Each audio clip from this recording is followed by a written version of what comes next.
The Arizona senator makes a poignant return to the Senate on Tuesday, less than a week after learning he has an aggressive form of brain cancer, just in time to boost tricky GOP vote math on the wobbling bid to replace Obamacare. McCain's return comes as he considers treatment options for the latest fight of a lifetime of military heroism and political combat that has made him one of America's most enduring public figures.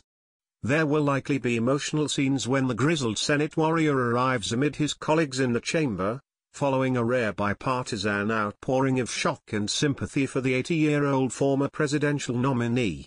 His quick return, after securing the permission of his doctors to make the long cross-continental flight, fits the character of a senator who still keeps a frenetic schedule that would humble a younger man, and has shown he has no interest in retirement. McCain is likely to greet fanfare that will pay tribute to his re-emergence with the same gruff humor that has been a trademark of his career, though he has spoken in the past about his desire to make the most of every day he has left in the Senate.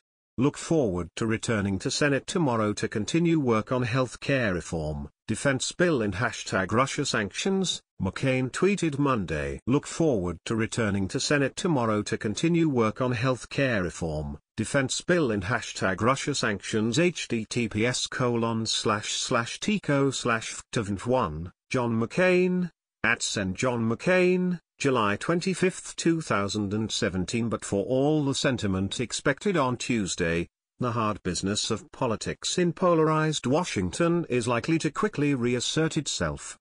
That's because McCain's arrival will also underscore the fierce partisan nature of the healthcare debate.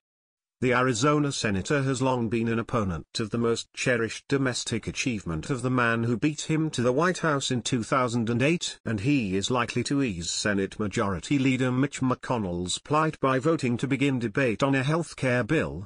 McConnell can afford to lose no more than 2 votes from his 52-member conference to advance to a debate on health care reform or to pass a final bill.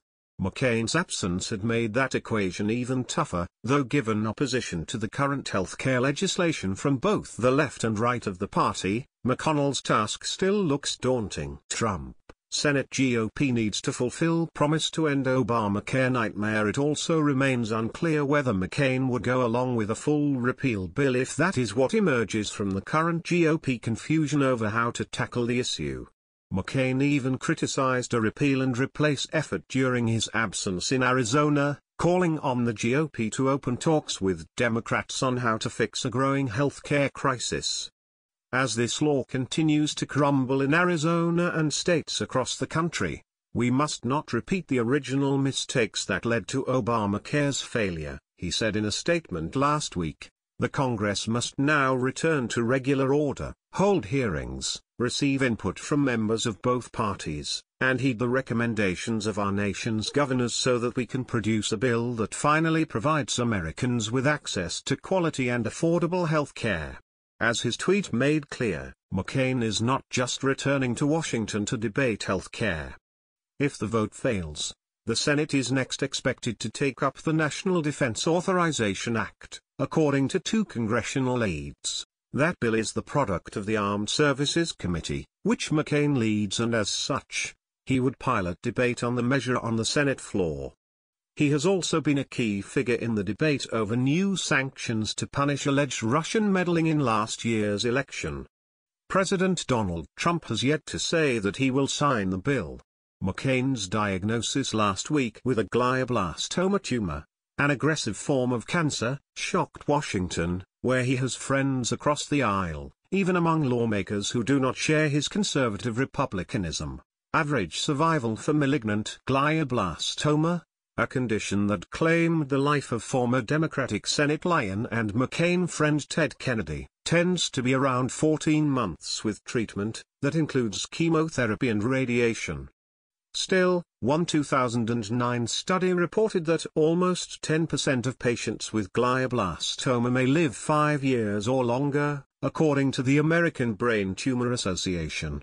During the weekend, McCain's daughter Megan tweeted a photo of her and her father. They were hiking together in the Arizona sunshine. Amazing hike with Dad. Sent John McCain this morning.